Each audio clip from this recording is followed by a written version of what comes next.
मोह। दिलीप और सुधांशु नाम के दो भाई थे। दिलीप की शादी कावेरी के साथ हुई और सुधांशु की शादी माया के साथ। शादी के बाद दोनों भाई अपनी अपनी पत्नी के साथ खुशी खुशी रहा करते थे। दोनों भाइयों के परिवार एक ही घर में रहता था। साथ में खाना, साथ में घूमना, कुल मिलाकर दोनों भाइयों का परिवार खुशहाल परिवार था। कुछ सालों के बाद दिलीप की पत्नी कावेरी को एक बेटा हुआ। भैया, आज मैं बहुत खुश हूँ। चाचा बन गया हूँ मैं। हाँ भाई साहब, इस बच्चे के घर में आने से तो रौनक आ गई है। मैं सबको बताऊंगी कि मैं तो चाची बन गई हूँ, चाची। तुम दोनों कितने अच्छे हो। हमारे बच्चे के आने से ऐसे खुश हो रहे हो जैसे ये बच्चा तुम्हारा ही हो। बस भैया, अब आपका बेटा इस दुनिया में आ गया ना, हम भी कोशिश करेंगे कि हमारा भी बच्चा जल्दी से इस दुनिया में आ जाए। और फिर आपका और हमारा बच्चा दोनों मिलकर दिन भर घर के आंगन में खेला करेंगे। कितना मजा आएगा ना। सच कहती हूँ माया, मैं भी उसी दिन का इंतजार कर रही हूँ जब तुम्हारी भी गोद भर जाएगी और मेरे बेटे को एक छोटा भाई या बहन मिल जाएगी। 1 साल बीत जाता है। दिलीप और कावेरी का बेटा अब 1 साल का हो चुका था, लेकिन सुधांशु और माया की कोई औलाद नहीं होती। माया, लगता है कि हमारी जिंदगी में बच्चे का सुख ही नहीं है। ऐसा क्यों कहते हैं? दिलीप भाई साहब का बेटा भी तो हमारा ही बेटा है ना। तुम्हारी बात बिल्कुल ठीक है माया, लेकिन फिर भी हमारा खुद का एक बच्चा होता तो कितना अच्छा होता। हाँ, कावेरी भाभी भी हमेशा कहती हैं उन्हें अपने बेटे के लिए एक छोटा भाई या बहन चाहिए। लेकिन देखिए ना, हमारी तो किस्मत ही कितनी खराब है। हमारे तो सारे ट्रीटमेंट भी फेल हो चुके हैं। डॉक्टर ने भी साफ साफ कह दिया है कि तुम कभी माँ नहीं बन सकती। वही तो सुधांशु, बहुत बुरी किस्मत है हमारी। लेकिन माया, हम अपनी किस्मत को इतना क्यों कोस रहे हैं? हम दिलीप भाई साहब के बेटे को अपने बेटे की तरह ही प्यार कर सकते हैं ना। हाँ जी, बिल्कुल सच कहा। मैं भी वैसा कर सकती हूँ। चाची हूँ, उसे छोटी माँ का प्यार नहीं दूंगी क्या? कुछ दिनों के बाद दिलीप का एक दोस्त दिलीप से मिलने के लिए आता है। अरे क्या बात है दिलीप, बधाई हो बधाई। और घर तो काफी बड़ा है तुम्हारा। वैसे तुमने अपने बेटे के बारे में क्या सोचा है? भैया, और क्या सोचेंगे, बस उसे पढ़ा लिखा कर अफसर बनाएंगे, उसकी पढ़ाई पर खर्च करेंगे। अरे भाभी, आपकी तो इतनी सारी प्रॉपर्टी है, आपको किस बात की चिंता?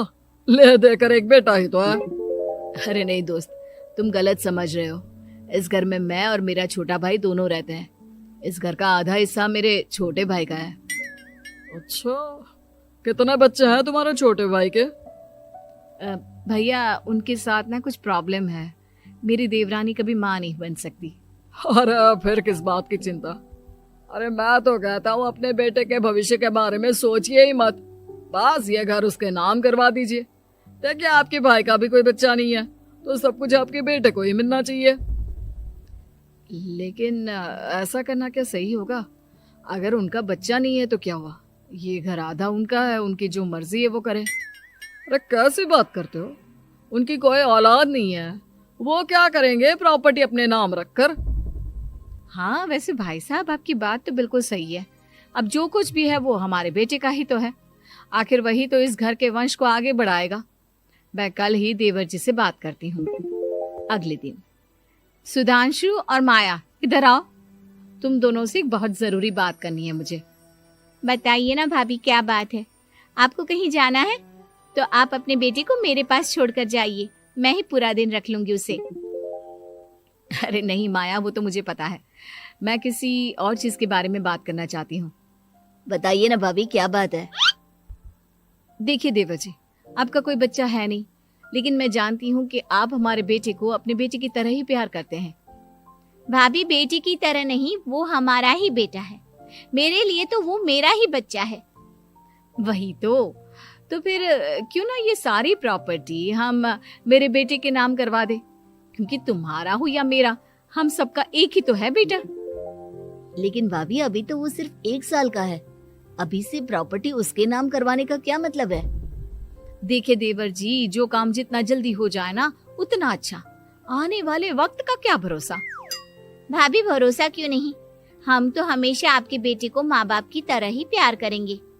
हाँ, लेकिन फिर भी मैं चाहती हूँ कि ये सारी प्रॉपर्टी मेरे बेटे के नाम हो जाए। अब मुझे नहीं लगता तुम दोनों को इसमें कोई भी परेशानी होगी, है ना? भाभी वैसे तो आप जो कह रही हैं वो बहुत जल्दबाजी है, लेकिन फिर भी अगर आपको ऐसा लगता है तो ठीक है, कल ही प्रॉपर्टी के पेपर बनवा लीजिए, मैं और माया उस पर साइन कर देंगे। इस तरह से अगले दिन प्रॉपर्टी के पेपर बनवाकर सारी प्रॉपर्टी दिलीप और कावेरी के बेटे के नाम पर करवा दी जाती है। कुछ दिनों के बाद सुधांशु, सुबह सुबह ये कौन लोग आ गए हैं तुम्हारे घर पर? भैया वो ऊपर वाला कमरा खाली पड़ा था ना, सोच रहा था किराएदार रख देता हूँ। लेकिन किराएदार रखने से पहले आपने हमसे पूछा भी नहीं। भाभी इसमें आपसे पूछने वाली क्या बात थी, हमें एक ही कमरे की जरूरत थी, इसलिए सोचा दूसरा कमरा किराए पर दे देते हैं, कुछ इनकम हो जाएगी। अरे माया, ये सारी प्रॉपर्टी अब मेरे बेटे के नाम पर है और यहाँ पर जो कुछ भी होगा उसके लिए तुम्हें मेरी या दिलीप की परमिशन तो लेनी पड़ेगी ना। हाँ सुधांशु, तुम्हारी भाभी ठीक ही तो कह रही है। अब देखो, तुमने खुद अपने हाथों से ये प्रॉपर्टी हमारे बेटे के नाम की है, वह अभी बहुत छोटा है, तो इस घर से रिलेटेड सारे फैसले तुम्हें हमसे पूछ कर लेने चाहिए। भाभी हमें तो लगा था कि आप हम लोगों से बहुत प्यार करती हैं, लेकिन आप तो हमारे साथ भेदभाव करने लगी। अरे, इसमें भेदभाव करने वाली क्या बात है? और मैंने कौन सा तुमसे कुछ गलत मांग लिया? अरे ले देकर मेरा बेटा इकलौता इस पूरे वंश का वारिस है, सब कुछ उसके नाम है। तुम्हें इस बात से जलन क्यों हो रही है? भाभी माया को जलन नहीं हो रही, वो तो बस ऐसे ही कह रही थी। सब जानती हूँ मैं, इसकी खुद की तो कोई औलाद पैदा नहीं हुई, बस इसीलिए जब देखो तब मेरे बेटे पर बुरी नजर डालती रहती है। देखो माया, कावेरी तुमसे बड़ी है, वो जैसा कहती है वैसा करो। और वैसे भी इस घर पर अब तुम लोगों का कोई अधिकार नहीं है, वो तो हम लोगों की भलाई समझो जो तुम्हें अभी तक यहाँ रहने दिया है। भैया आप इतने कैसे बदल गए? इस प्रॉपर्टी ने आपके दिल से हमारे लिए प्यार पूरी तरह खत्म कर दिया है क्या? इसी तरह वक्त बीतता जाता है और देखते देखते दिलीप और कावेरी का बेटा प्रणव 25 साल का हो जाता है और उसकी नौकरी लग जाती है। पापा आज मेरा अपॉइंटमेंट लेटर आ गया है, मैंने सिंगापुर में जॉब ज्वाइन कर ली है। लेकिन प्रणव, विदेश में नौकरी करने जाने से पहले तुम्हें कम से कम अपने मम्मी पापा से एक बार पूछना चाहिए था ना। इसमें पूछने वाली क्या बात है माँ, मैं सिंगापुर जाकर जॉब करना चाहता हूँ तो करना चाहता हूँ। देखो प्रणव, हमने तुम्हारे लिए इतनी सारी प्रॉपर्टी यहाँ पर रखी हुई है, उन सब का क्या होगा? यहाँ रहो, बिजनेस करो। सॉरी पापा, मैं यहाँ रहकर कोई बिजनेस नहीं करने वाला, और ये जितनी भी प्रॉपर्टी आपने मेरे लिए संभाल कर रखी है ना, ऐसे ही किसी को दान में दे दीजिए, क्योंकि मैं सिंगापुर से वापस इंडिया आकर कभी नहीं रहने वाला। दिमाग खराब हो गया है तेरा, जानता नहीं तेरी वजह से हमने तेरे चाचा चाची से लड़ाई करके पूरा घर तेरे नाम करवा दिया था। हाँ तो ऐसा करने से पहले आपको सोचना चाहिए था ना। और मम्मा, मैं तो वैसे भी उस वक्त 1 साल का था, मेरा इस मैटर से कोई लेना देना नहीं है। कैसी बात कर रहा है ये लड़का?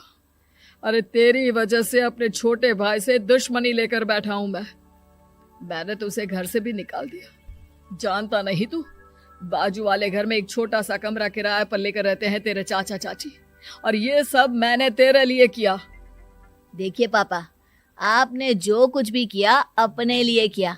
मैंने आपसे कब कहा था कि मुझे ये प्रॉपर्टी और घर चाहिए? और वैसे भी अपने भाई के साथ इस तरह का बिहेव करके आपने कोई अच्छा काम तो किया नहीं।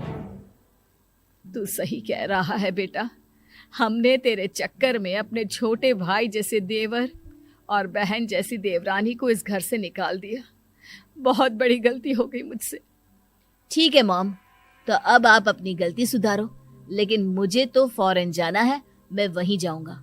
अब आगे क्या करना है ये आपका डिसीजन है। और प्रणव सिंगापुर जॉब करने के लिए चला जाता है। कुछ दिनों के बाद जब दिलीप और कावेरी को अपनी गलती का एहसास होता है तो वो सुधांशु के घर पहुंचती है। सुधांशु, माया, हमें माफ कर दो, हमसे बहुत बड़ी गलती हो गई। क्या हुआ भाभी? आज इतने सालों के बाद अब हम गरीब लोगों के घर क्या करने आई हैं? भाभी, हमने तो खुशी खुशी अपने भतीजे को सब कुछ दे दिया, अब हमारे पास कुछ भी नहीं बचा है। भाई मुझसे बहुत बड़ी गलती हो गई, जो तेरे जैसे भाई को मैंने प्रॉपर्टी के चक्कर में घर से निकाला, और जिसके लिए मैंने ये सब कुछ किया वो खुद ही विदेश चला गया। भैया भाभी, जिस बेटे के लिए आपने हम लोगों को इतनी तकलीफ दी, आपस के प्यार को बिगाड़ा, जब वही आपसे दूर चला गया तो आपको इस बात का एहसास हुआ। लेकिन माफ कीजिए, अब हम आपके साथ रहने के लिए उस घर में नहीं आ सकते। नहीं नहीं माया, ऐसा मत कहो, मुझसे बहुत बड़ी गलती हो गई, प्लीज वापस चलो, मैं वो घर फिर से तुम्हारे नाम कर देती हूँ। भाभी, मैं उस घर का क्या करूंगी? किसके लिए? मेरा कोई बच्चा नहीं, मैं तो बस जिंदगी भर आप लोगों के साथ प्यार से रहना चाहती थी, प्रणव को अपने बेटे की तरह प्यार करना चाहती थी, लेकिन आपने मुझसे वो अधिकार छीन लिया। भाभी और भैया, एक सवाल पूछना चाहता हूँ आप लोगों से। जो बच्चा कुछ ही दिन पहले दुनिया में आया हो, जिस बच्चे के भविष्य का आपको पता ही ना हो, उसके लिए अपने पुराने रिश्तों को तोड़ देना, अपने सगे रिश्तेदारों से दुश्मनी मोल लेना, उनके साथ झगड़ा करना, उनकी बेइज्जती करना, क्या ये सही है? कम से कम हमें सही वक्त का इंतजार तो करना चाहिए ना।